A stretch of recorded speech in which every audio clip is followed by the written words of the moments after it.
Hey everyone, Metagross Freak here with my personal EDH deck for Magic the Gathering. It is a red-green deck. Technically, I guess that makes it Gruul by Ravnica colors, but I guess you could also describe it as being a Tarka or a Xenagos deck, just based on their colors and the theme of the deck. Um, I personally titled the deck Death by Subsidence, and in case you don't know what subsidence is, it's essentially a gradual caving in or sinking of an area of land. This can be especially problematic when you drain water or oil from the ground, causing basically a cave to form, and then the foundation breaks and everything falls into a sinkhole. And it's kind of a play on words, not only because landfall is a massive gimmick in the deck, but also because the biggest weakness really of the deck, because it's green red, is blue mana. So just like with actual substance, water is a problem, or I guess the changing of water. Looking over here at the mana curve, right over here, I have a big spike in mana around the 3 and 4 area, with a total of, each one is about 18.3%.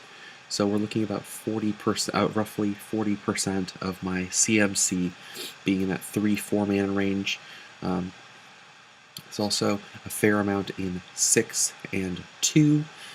Most of my 2s are instants and kind of smaller characters, smaller creatures that is. I do have a couple in the 1 and 2 though that are X costs. We'll be getting to those in a minute. But I just wanted to kind of show kind of a little bit of an overview first before I go to some specific things. I've divided this, right now I have it under creature, land, enchantment, sorcery, instant, planeswalker, artifact right in here. And on the other tab I have it broken up by keyword, like trample, landfall, tokens, etc. So I just want to cover a little bit here before we move on.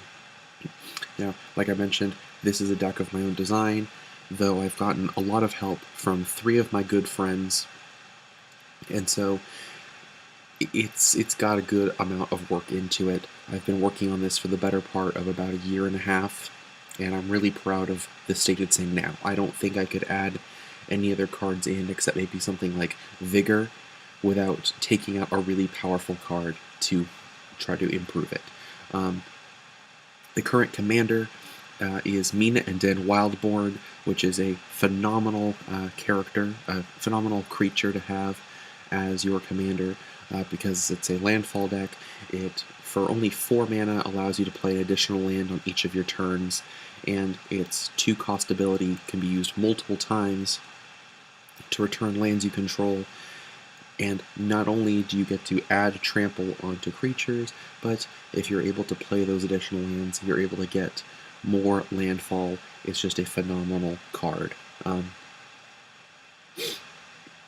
That being said, land makes up 40% of the deck.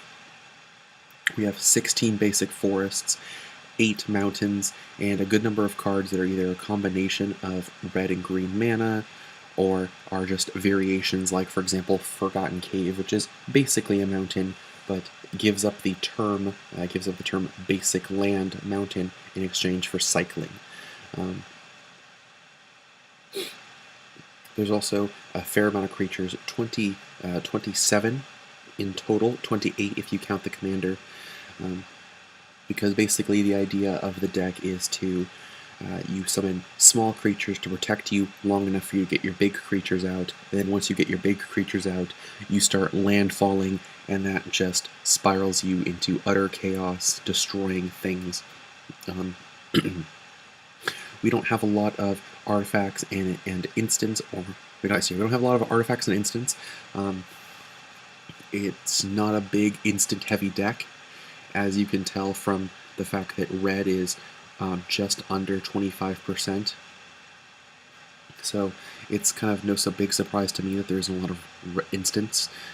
Most of the sorceries we have are utility cards to get more lands for us, and the 3 artifacts we have are designed to accelerate our game. As you can tell, there are 6 planeswalkers in the deck, 3 of which are Nisas. So unfortunately, we only be able to have one of those out at a time, but each Nisa is very good for the deck, and so really there is no bad Nisa. Having either one of the 3 Nisas in the deck out on the field is going to give you a huge boon to basically just get you moving.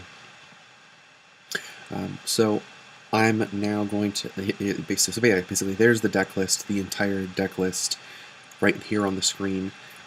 I'll give you a second to screenshot it or to pause it,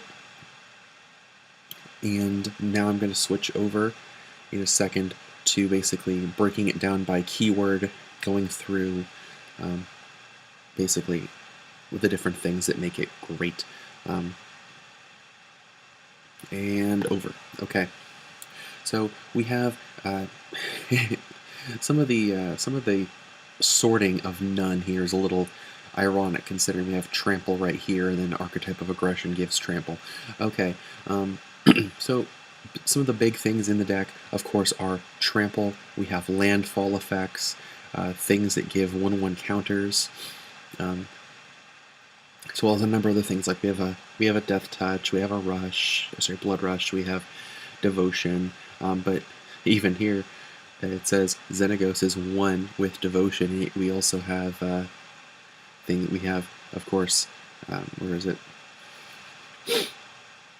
You know, it's an odd sorting, because we have Xenagos, God of Revels, under haste and devotion, but both Perforos and Nylea are in the deck, and they aren't here under they're here under indestructible, and they even have the word devotion, as you can see in the card, and yet it doesn't show up there.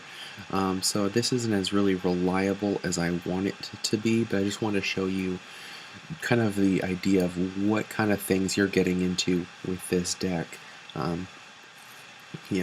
Massive number of cards that either give trample, like Archetype of Aggression, or Nylea, Goddess of the Hunt, things that give trample, or creatures that just have trample.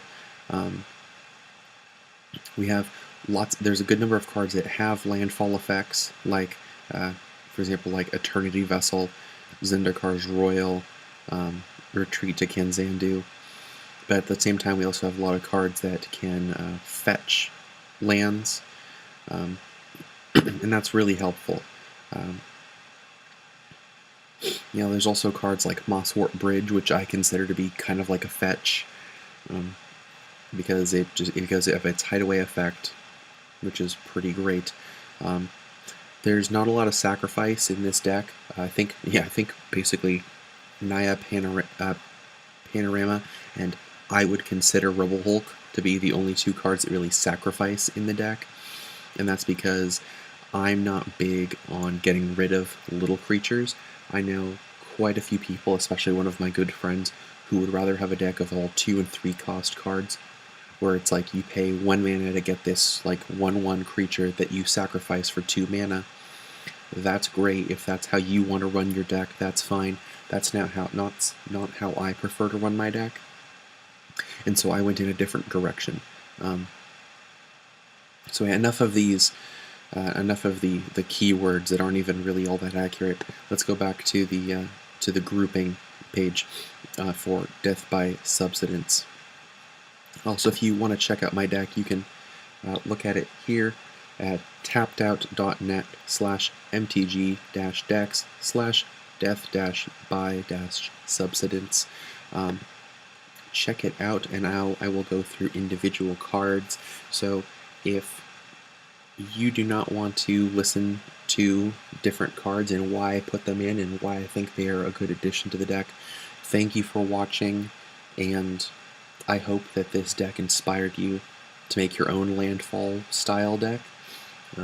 And if you have any suggestions for cards to switch out, say maybe putting in like, oh, I would switch out, I don't know, something like Primordial Hydra for this card, go ahead and leave that in the comments. I'm actually curious to see what you would suggest, but please don't give me like a list of like 20 cards. Like maybe like one or two is appreciated.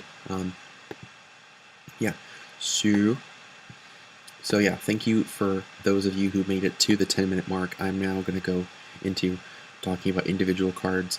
I guess going in order, first up one is Archetype of Aggression. It's a cheap card it's a cheap card at only 3 mana.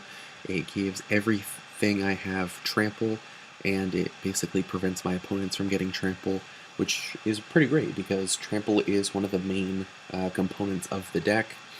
And so if I can't afford to get something like Nylea out, or one of my big trampling creatures, something like Oran Reef, if I can't afford to get that out yet, being able to give my smaller creatures trample, as well as to prevent my opponent from trampling me back, is a really nice combo. So definitely a good card to keep in the deck. Avenger of Zendikar, I actually have the original artwork rather than the artwork pictured. It's a fun card to get out later in the game because it gives you 0/1 plant creatures for each land you control.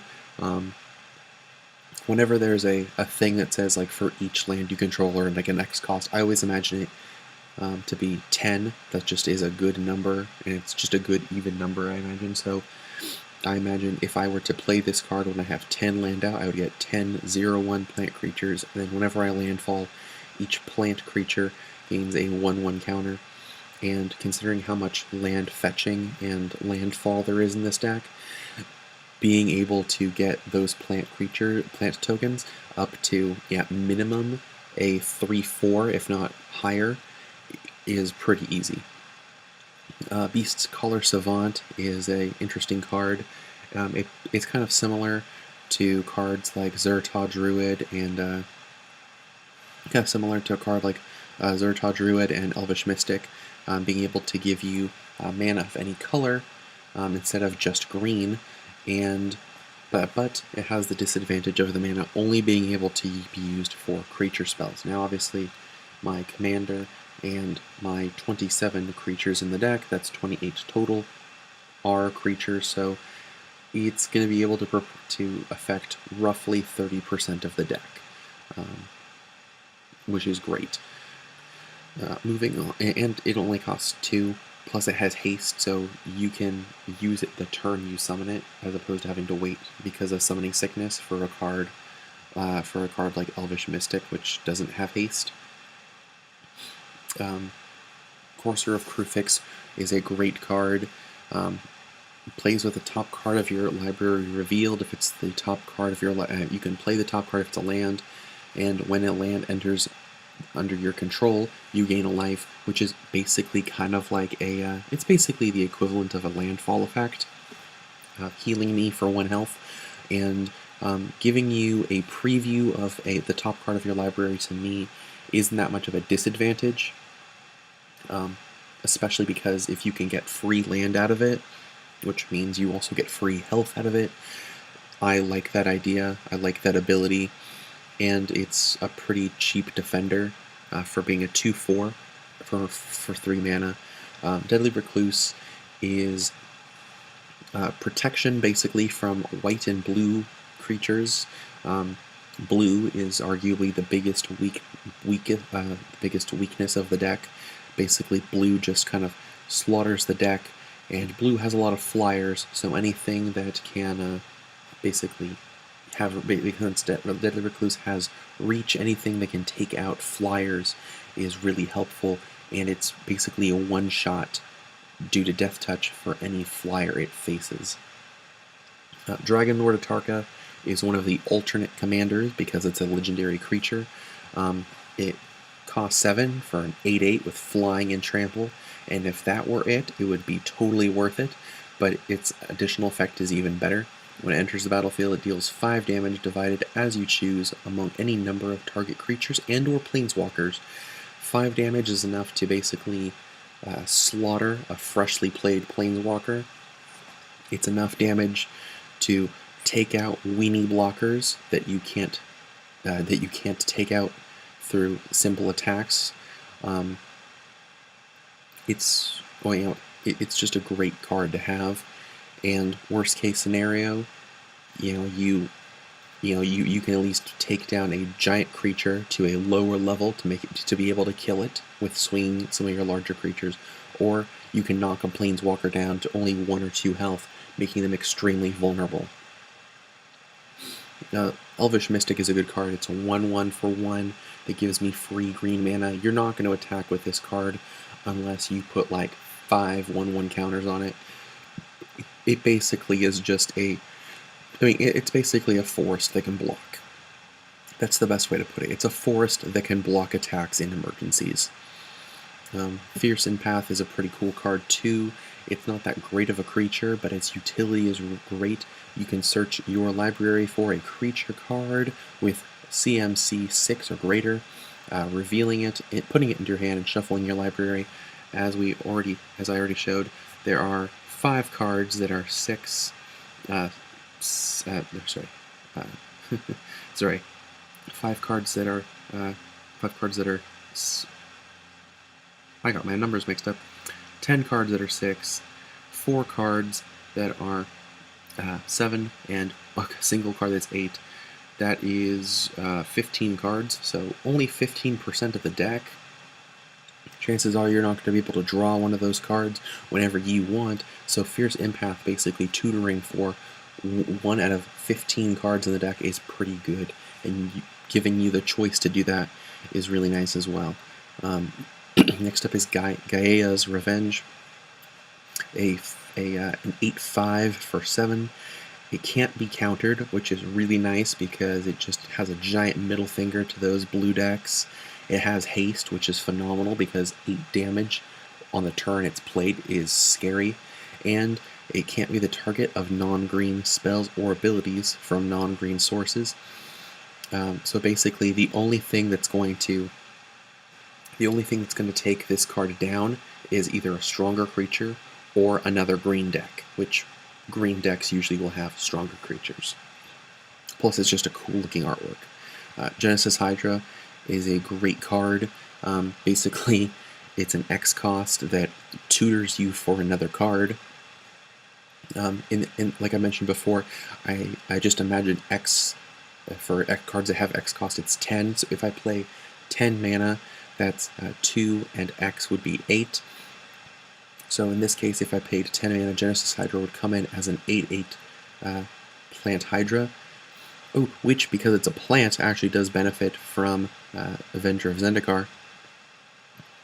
But it would give me a non-land permanent with a CMC 8 or less on the battlefield, which is just great because, as you can see, if I paid 10, they would give me basically any card in the deck, as long as it's a non-land permanent, which is phenomenal. Mistcutter Hydra, again, if I paid 10, it would become a 9/9. It can't be countered, protection from blue with haste, phenomenal card, and just a giant middle finger to blue. Nylea, similar to Archetype of Aggression, gives trample to everything. She's indestructible regardless of whether she is a creature or not, and because the deck is just over 75% green, getting that devotion to green shouldn't be difficult. And it also has that 4-cost effect at the bottom that gives a target creature a 2/2 until end of turn. If you have enough mana to spare, which you should, based on this deck, if you have enough mana to spare, you can pump up creatures to be strong enough and just have everything swing at once for a giant final kill. Ogre Battle Driver is a card that isn't super useful, but it is nice because it gives things haste and 2/0 until end of turn on those turns that they have haste. If you really want to just swing out with everything you can play possible, it's a good card for it. And it's also good for trying to get in at basically free damage rather than having to wait for Summoning Sickness. Omnath is another potential commander because it's a legendary creature. Cost-wise, a 5/5 for 7 is kind of expensive, but its landfall is tremendous.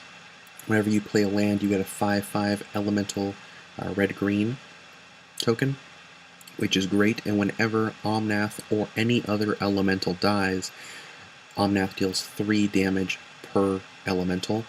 So if, God forbid, your field gets wiped, all of those elementals go away, and your opponent takes a crap ton of damage. Oran Reef Hydra is pretty nice too. It's another Hydra, 5/5 with trample for 6, and it has the landfall effect of getting a 1/1 counter, but if that land is a forest, then you get 2 1/1 counters instead, which is great.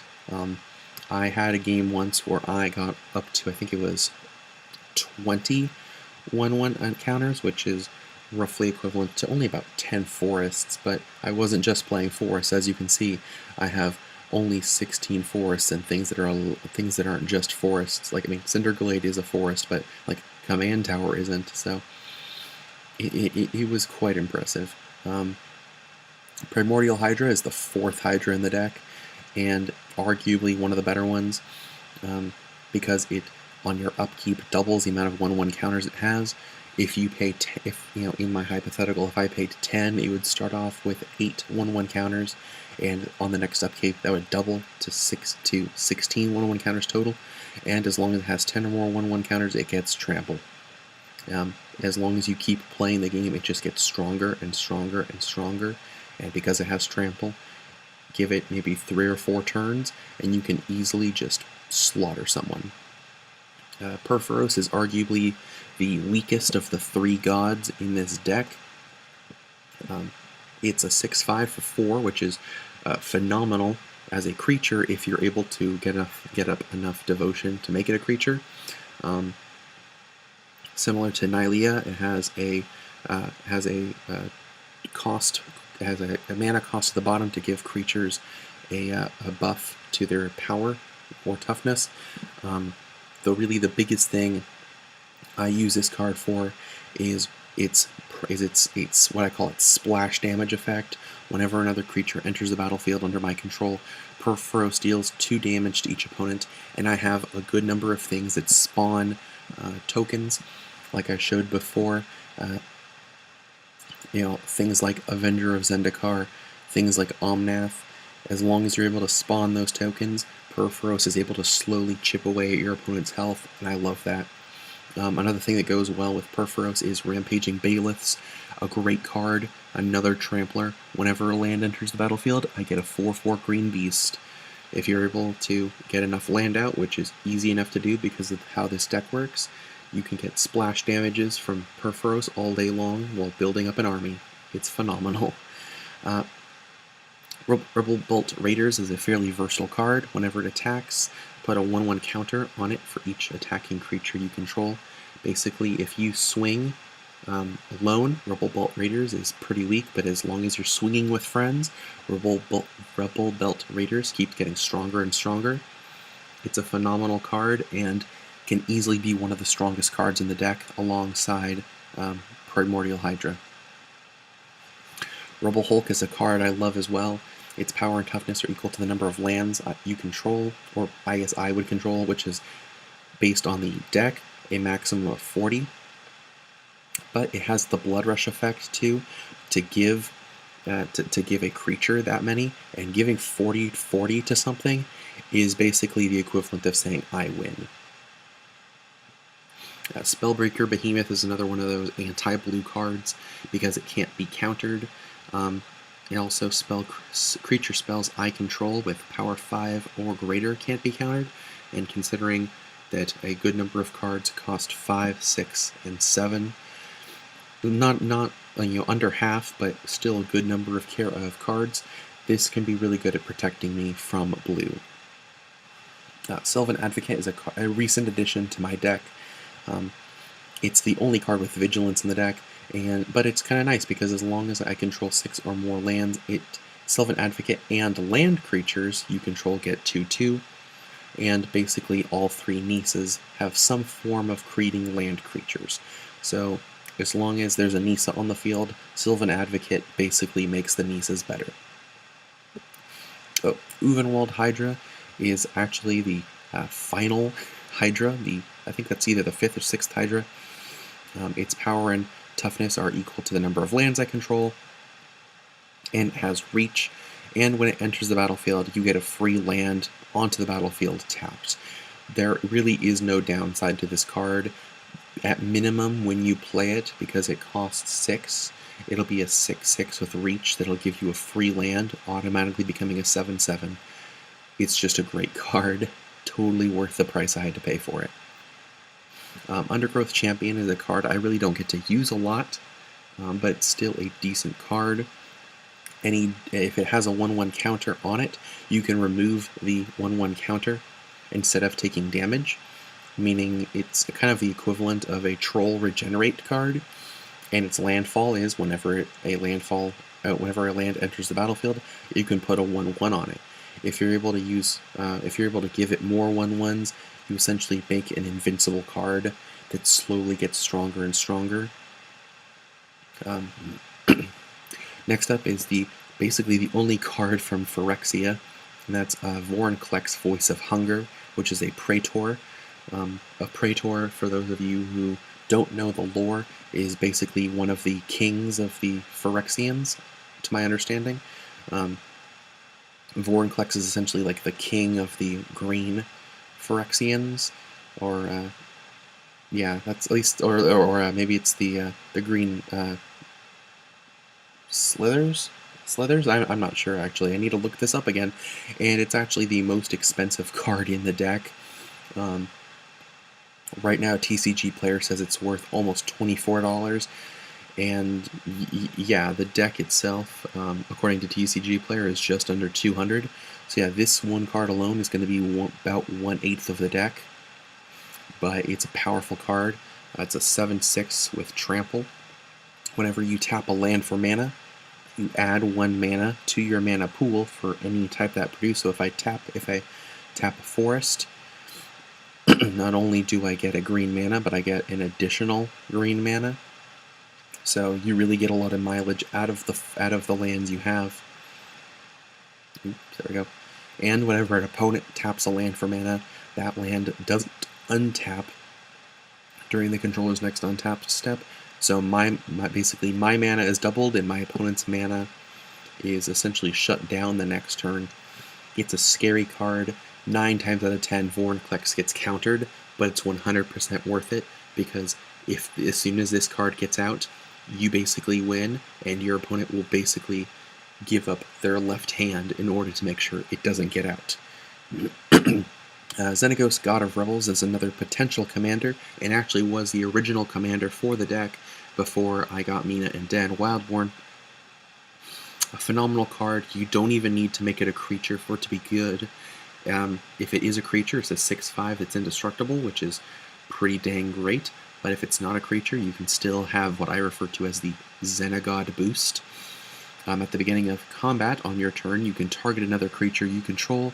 It gains haste, which is great because of, haste means faster swings, and it gets XX until end of turn, where X is that creature's power. So basically, you're not only hasting, but you're doubling the power of something. It's just great. I love it. And if Mina and Den didn't exist, Xenagos, God of Rebels would still be my commander. Last creature in the deck is Zertaw Druid. Just a nice card. It's basically kind of like an Elvish Mystic, except for the extra red mana cost. Every time you tap Zertaw Druid for mana, it deals 1 damage. I was able in one game to get about 12 damage before an opponent kill spelled Zertaw Druid, because I was just chipping away at their health each turn. It was funny. Going over the land should be really easy. Cinderglade is both a mountain and a forest. Command Tower gives you basically 1 mana of any color for your commander identity, so red or green. 16 forests. Forgotten Cave. I don't use cycling very much, but cycling can be useful.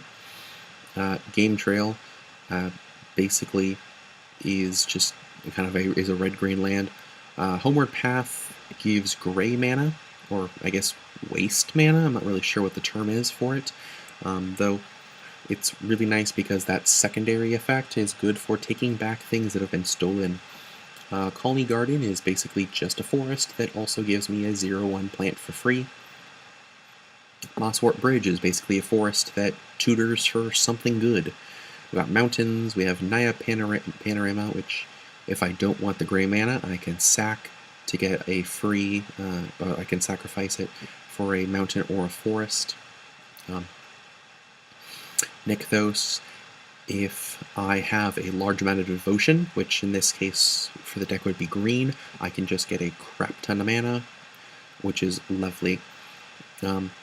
Opal Palace gives me mana basically gives me mana for color of my commander's color identity, and if I spend that mana to cast my commander gets 1/1 counters, which if I have to keep it, the more times I play Mina and Den, the more 1/1 counters it gets.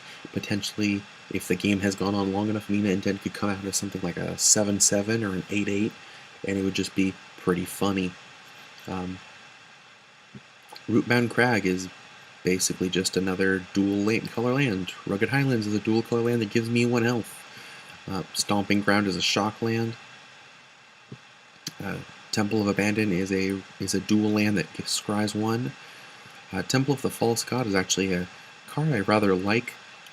It gives 2 colorless mana if you have 5 or more lands, which should be easy enough to do, so it basically just gives bonus land. And Tranquil Thicket is a cycling forest. On to enchantments. Beastmaster Ascension gives you quest counters whenever you attack. If you have 7 or more creatures you control, get 5/5. It is so easy to get these quest counters.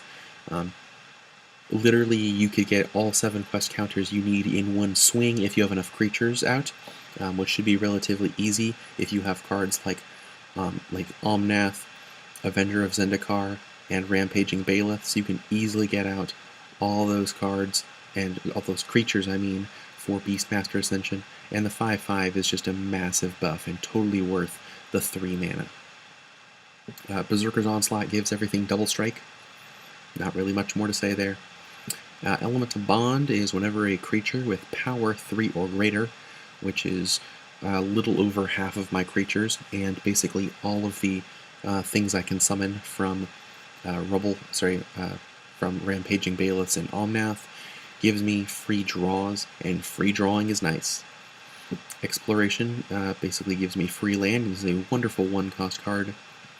Retreat to Kazandu is a wonderful landfall, giving me either 2 life per landfall, or more importantly 1/1 counters, which is phenomenal if I have a card like either Undergrowth Champion out. Warstorm Surge, whenever a creature enters the battlefield, it deals damage equal to the power to the target creature or player. Warstorm Surge is phenomenal because if I play a card like Omnath and then landfall a few times, I can just either completely nuke a player or just destroy all their creatures with my lightning damage. It's also one of the few mono red cards in the deck. Zendikar's Royal is another landfall style card that gives me just gives me free elementals, so more of that Warstorm Surge kind of bonuses. Really nice. Batarka's Command is basically one of the only instants in the deck, and is nice because of the combination of dealing damage and getting me free land drops. The 1/1 reach and the opponents can't gain life aren't really used as often, but the free land drop and the free damage is pretty nice.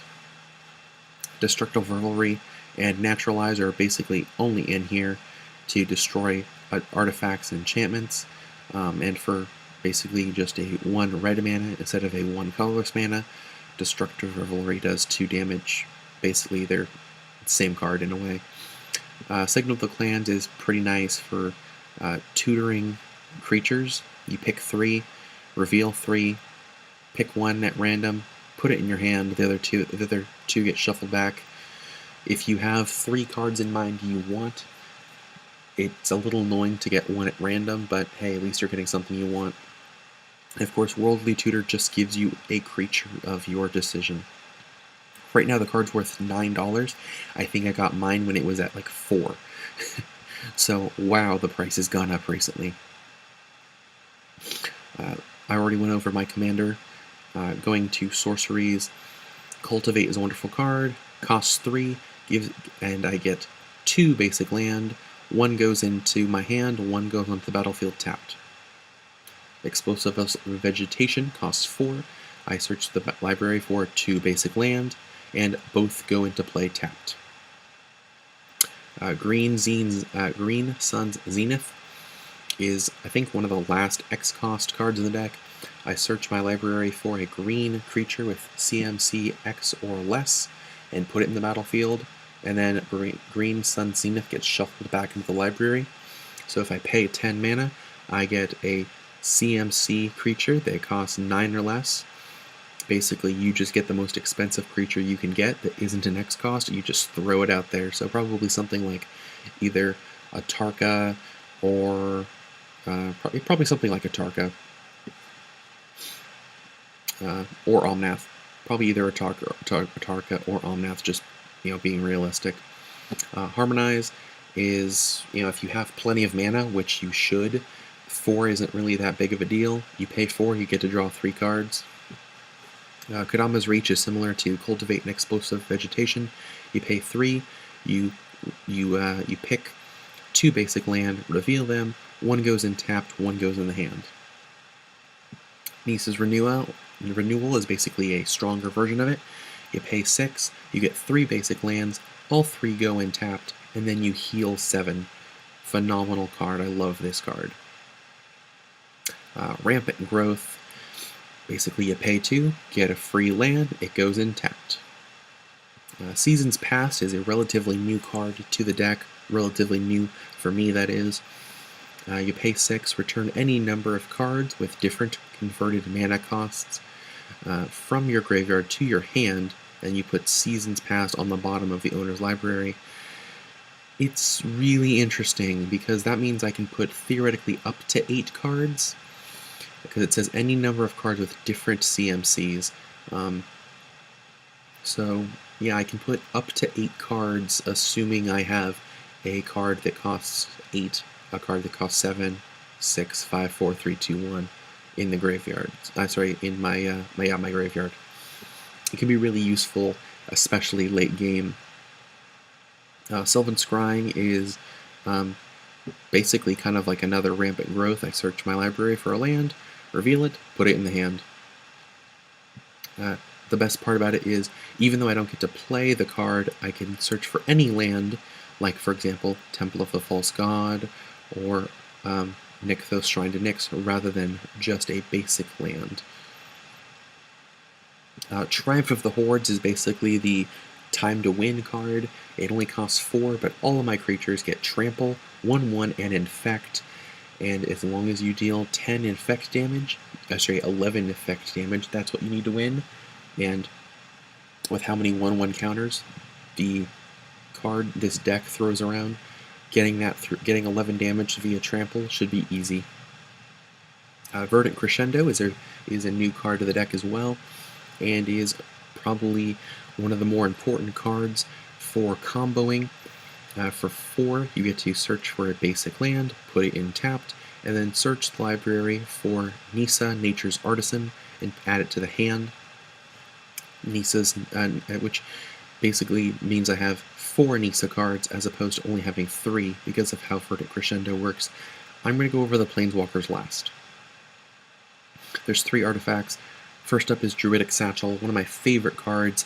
It costs 3 to play, and it costs 2 and tap to activate, and it's so easy. Just reveal the top card of your library. If you already have Cursor of Kruphix out, this can be even better because you can combo them together. If it's a creature, you get a 1/1 green Sapperling. If it's a land, you get the land for free onto the field. If it's a non-creature, non-land, you get 2 life. With Cursor of Kruphix, Druidic Satchel is basically just free goodies that you get to choose when to activate. And it's a really good early game for getting either free 1/1 Sapperling blockers or for getting free lands. Skipping forward to Soul Ring, I know it's a card a lot of people hate, but for 1 mana, it gets you 2 colorless mana every turn. It's a good card, and whoever doesn't use it in EDH is basically giving up one of the best cards they can have in a deck. Finally, I'm going to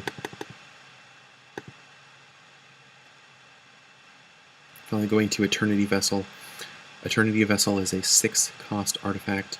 When it enters the battlefield, it gets X charges, where X is the life total when it's played, and then whenever a land is played, its landfall activates, and and you can have your life become the number of charge counters on Eternity Vessel. So if for some reason you play this when your life total is at 40 or higher, and for some reason your health goes down to 1, all you have to do is play 1 land and your health goes back up to that 40 or higher.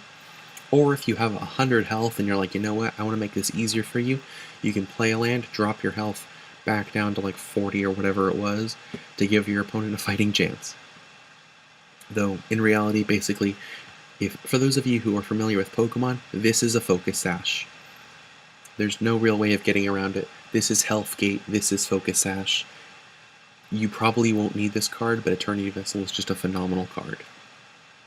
And now for the Planeswalkers. I'm going to start off with Xenagos because I've already talked about Xenagos, God of Revels. Xenagos the Reveler is a great card, though arguably one of the weakest of the Planeswalkers in the deck. Its +1 gives you free mana, and that mana is equal to the number of creatures you control. This can either be really good or really bad. Its 0 effect gives you a 2/2 red-green satyr with haste, so a free attacker or a free blocker. And its ultimate is a -6, exile the top 7 cards from your library. Any of those cards that are either creatures or lands get automatically played on the field. Unfortunately for X-cost cards, like X-costs like Primordial Hydra, they basically come in as 0/0s, and so they die instantly. But if you want to get a bunch of land all at once, and maybe some weaker creatures that don't have X costs, it's totally worth burning that ultimate. Domri Raid is another card, kind of similar to Vorinclex, how it basically will always get countered. It's a 3-cost card, and so chances are the moment you try to play Domri Raid, your opponent will attempt to counter it. If it gets countered, you force them to waste a counter. If you get it out, it's only a few turns until your opponent's screwed. Your +1 gives you basically can let you look at the top card of your deck. If you're playing it with Courser of Krufix, Domri Raid can basically give you just a free creature into your hand each turn. Its -2 is a Fight Me. Basically, it's a Bear Punch for -2, though I wouldn't really recommend using the card, using that -2 effect. What you really want it for is its ultimate, -7. You get an emblem, and creatures you control have Double Strike, Trample, Hexproof, and Haste. If you can get that ultimate off, you basically win the game. Though, if Domri Raid has 1 or more loyalty counters, it will be a target. I would only recommend playing Domri Raid if you have blockers up. Otherwise, Domri Raid is going down the turn after you play it. Next up is Garruk, Caller of Beasts, and the only one of the 7 Garruk that really go with the deck. Its +1 is reveal the top 5 cards of your library. You can put all creature cards revealed this way into your hand, and the rest of them on the bottom of the library. This is pretty good if you need some creatures that have a lot of mana. Its -3 is you can put a green creature card from your hand onto the battlefield. If you, for some reason, have a ton of creatures and no mana, this can be pretty useful. Though, again, its ultimate is probably the best part about it. For -7, you get an emblem saying whenever you cast a creature spell, you may search your library for a creature spell, put it into the battlefield, then shuffle your library. Unfortunately, this doesn't have a cascading effect because putting a creature onto the battlefield doesn't count as casting it, but as long as you have mana to continuously cast creatures Garruk will give you more creatures. Next is the first of the 3 Nisas, and the one that actually goes with Verdant Crescendo. Nisa, Nature's Artisan, is a phenomenal card. It starts off with 5 loyalty, and for +3 loyalty, you gain 3 life. Its -4 is a decent card as well, revealing the top 2 cards. And if that card is if in any of those cards are land, you put them on the battlefield, and they're not even tapped, and the rest go into your hand. If you need more land, that -4 is a phenomenal ability. The -12 you probably won't be using very much though, because it just gives creatures a 5/5 and trample until end of turn. To be honest, it's not really that great of an ultimate ability. I'd rather just use the -4 3 times than use the -12 once. Next up is Nisa Vital Force. I actually drew this one in the same pack that I got Nisa Nature's Artisan. I got in the starter deck that has Nisa, and of the 2 packs, one of those packs had Nisa Vital Force, so I got very lucky with this one. It's +1, untaps a single target land, and in addition to being a land, it, until end of turn, becomes a 5/5 elemental with haste. Its -3 returns target permanent card from the graveyard to the hand, which is great if you really want a card like, if you haven't drawn a card like Seasons Past, but really need a particular card in your hand. And its -6 is a phenomenal emblem, saying whenever a land enters the battlefield, you may draw a card. Just more drawing is always good, though I would hold off on using that ultimate until you have plenty of loyalty counters to protect you, because that +1 is still a good ability. Last card in the deck, Nisa Worldwaker, and arguably the scariest of the 3 Nisas. Its +1 is target land you control becomes a 4/4 elemental with trample, and it's still a land. An ability I don't use a lot, but it's still a good card. Still a good +1 ability, I mean. It has a second +1, which is just untap up to 4 target forests. I use this a lot because it just gives you +4 mana, basically, which is awesome. Similar to Dome Raid, though, this is the kind of card that people will get rid of right away because they don't want that ultimate going off. Its ultimate, for -7, is search your library for any number of basic lands, which, by the way, there are 24 basic lands. You put them into the battlefield, then shuffle your library. Those lands become 4/4 elemental creatures with trample. If you have anything that grants haste, for example, Ogre Battle Driver, that's out when Nisa Worldwaker uses her ultimate, you basically win. Especially if used in conjunction with something like Dome Raid, who also has an emblem that gives haste. Any one of these 3 Nisas is phenomenal, though Worldwaker basically is just, I swing with everything and win. Vital Force says, I get more, it basically just says, I draw more, and Nature's Artisan just basically says, hey, I get more land and more health. Anyway, thank you if you decide to stay for the remaining, holy crap, 40 minutes as I broke down the deck. Thanks for watching. Until next time, I'm Edgar Streak, and have a great one. Bye.